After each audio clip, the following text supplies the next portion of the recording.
भ्रष्टाचार में लिप्त जितने भी चेहरे हैं वो सब एक साथ एक मंच पर आ रहे हैं।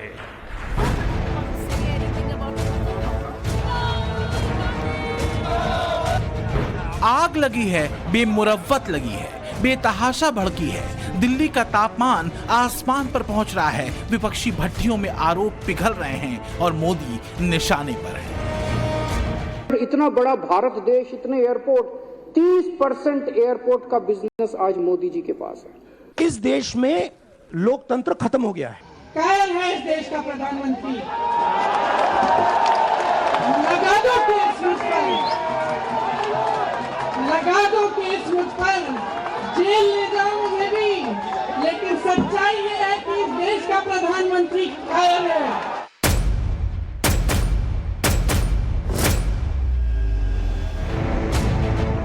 सांसदी चले जाने से छटपटाते राहुल गांधी कहते हैं लोकतंत्र खतरे में है। बहन प्रियंका गांधी एक कदम आगे बढ़कर देश के प्रधानमंत्री को कायर करार देती हैं। तो दिल्ली के सीएम केजरीवाल कांग्रेस के सुर में ताल मिलाते कहते हैं मोदी सब कब्जा कर रहे हैं, धन कमा रहे हैं। विपक्ष के मोदी पर लक्ष्य कर मचाए गए सारे शोरगुल के बीच कर्नाटक चुनाव की तारीखों का ऐलान हो चुका है। The polling will take place on 10th of 5 in single phase and day of counting would be 13th of May.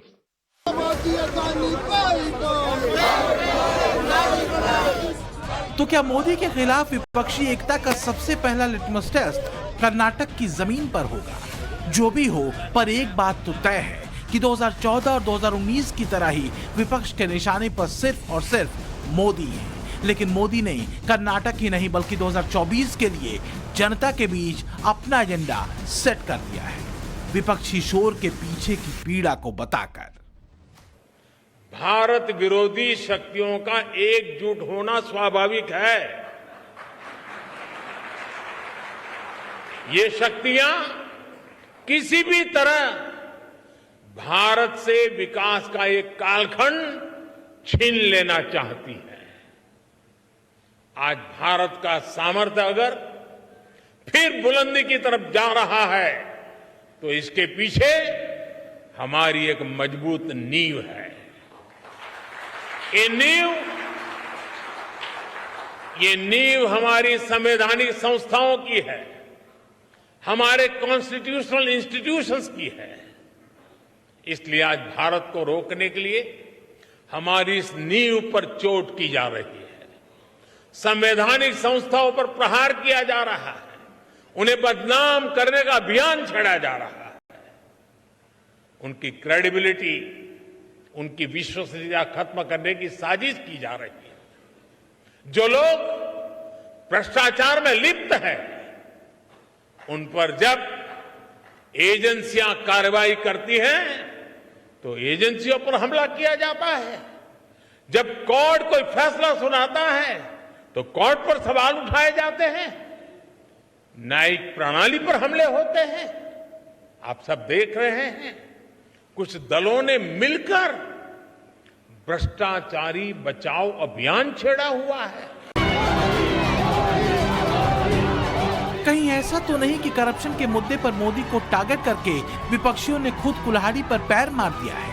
क्योंकि पीएम मोदी ने कर्नाटक में विकास धर्म के दांव को काफी पहले 24 की बिसात पर चल दिया है और मांड्या, दावणगिरी, बेलगावी और हुबली में उमड़ी भीड़ कर्नाटक पर चढ़े रंग का संकेत दे चुकी है। दरअसल विपक्ष और बीजेपी के बीच की लड़ाई का मुद्दा लॉजिकल इलॉजिकल यानी तर्क और कुतर्क के बीच फंसा है।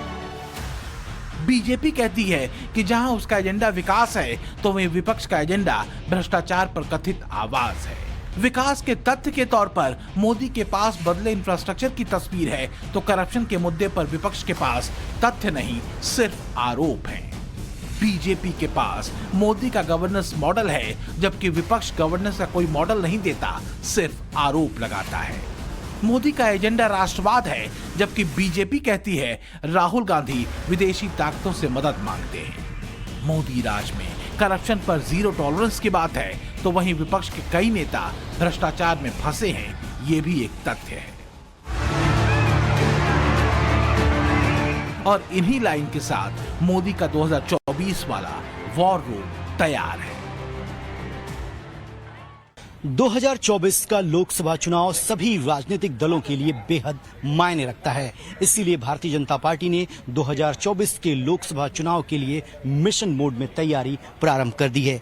ये भारतीय जनता पार्टी का 6 दीनदयाल उपाध्याय मार्ग पर स्थित मुख्यालय है और यही है प्रधानमंत्री नरेंद्र मोदी का 2024 का सबसे बड़ा वॉर रूम। बीजेपी का जो नया मुख्यालय बनकर तैयार हुआ है 6 दीनदयाल उपाध्याय मार्ग में, ये 5 फ्लोर की पूरी बिल्डिंग है जो आप तस्वीरों में देख पा रहे हैं। इस वक्त हम ग्राउंड फ्लोर पर हैं और एक एक करके आपको दिखाएंगे कि हर फ्लोर पर भारतीय जनता पार्टी का कौन सा दफ्तर, कौन सा पदाधिकारी और कौन सी टीम किस तरीके से चुनाव के दौरान काम करती है।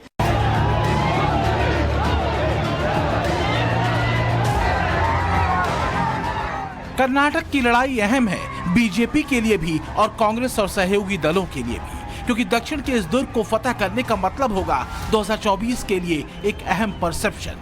कर्नाटक में बीजेपी का सूत्र सीधा और साफ है, सबका साथ सबका विकास, लेकिन बिना तुष्टीकरण, जिसको लेकर वो सीधा हमला कांग्रेस पर करती है। जो माइनॉरिटी को आरक्षण दिया था ना, वो संविधान सम्मत नहीं था। संविधान के अंदर धर्म के आधार पर किसी को आरक्षण देने का कोई प्रोविजन नहीं है। ये कांग्रेस सरकार ने अपनी तुष्टीकरण की राजनीति के कारण माइनॉरिटी को रिजर्वेशन दिया था। वो माइनॉरिटी का रिजर्वेशन भारतीय जनता पार्टी की सरकार ने समाप्त कर वोकलिगा और लिंगायत समाज को देकर बंधारण के स्पिरिट को लागू करने का काम किया है। बीजेपी के लिए इस बार चुनौती कर्नाटक के दुर्ग को बचाए रखने की है, क्योंकि ये वो दुर्ग है जहां से रास्ता दक्षिण के दूसरे राज्यों और वहां की कुल 129 लोकसभा सीटों के लिए खुलता है। कर्नाटक की आबादी के लिहाज से लिंगायत करीब 16% है, वोकालिगा 11%, दलित 19.5%, अनुसूचित जाति 7%, मुस्लिम 14%, ईसाई 2%, ओबीसी जातियां 16% हैं, कोरबा समुदाय के लोग 7% हैं, ब्राह्मण 2%, बौद्ध, जैन, सिख अल्पसंख्यक 2% और अन्य जातियां करीब 2.5% हैं। जाति और समुदाय के गणित के आधार पर विपक्ष जहां अपनी व्यूह रचना कर रहा है, तो वहीं बीजेपी की कोशिश वोकालिगा, लिंगायत, ओबीसी और दूसरी जातियों और समुदायों को साधने की है। इसके साथ ही बीजेपी अपने विकास मंत्र पर फोकस कर रही है। मौजूदा स्थिति यह है कि बीजेपी के पास 224 में से कुल 117 सीटें हैं, कांग्रेस के पास 69, जेडीएस के पास 32 और अन्य के खाते में 5 सीटें हैं। कांग्रेस कर्नाटक में करप्शन के मुद्दे को एजेंडा बनाने को तत्पर है, लेकिन सवाल यह है कि क्या सिर्फ यही एजेंडा ब्रांड मोदी को काउंटर कर पाएगा? पीसीसी प्रेसिडेंट, हमारे सीनियर लीडर्स सभी पार्लियामेंट के अंदर, पार्लियामेंट के बाहर उनको एक्सपोज किया है। हमारे जीतने की संभावना पूरी है, इसीलिए तो मोदी जी अपने पूरे कैबिनेट के कलीग को वहां पर लगाया है। तो क्या कर्नाटक का रण मोदी के राष्ट्रवाद और विपक्ष के आरोपवाद का रण होगा? मोदी के खिलाफ विपक्षी एकता का सुर क्या कर्नाटक में कोई असर दिखाएगा? ये बड़ा सवाल है।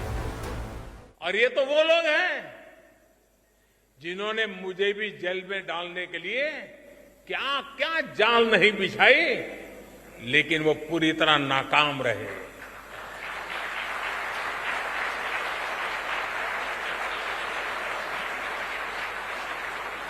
और हम बचे हैं, हम फले हैं, फूले हैं, तो जनता जनार्दन के आशीर्वाद से, देशवासियों के प्यार से बढ़े।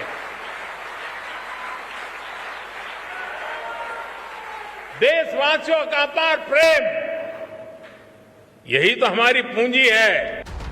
बीजेपी ये बात बखूबी समझती है कि अगर 400 प्लस के टारगेट को पूरा करना है और अगर कर्नाटक समेत दक्षिण के 5 राज्यों को 2024 में साधना है, तो गवर्नेंस के कर्नाटक मॉडल को आगे रखना होगा। और इसके लिए कर्नाटक विजय हर हाल में जरूरी है। मोदी के विजन को जमीन पर उतारने में योगी मॉडल अचूक साबित हुआ है।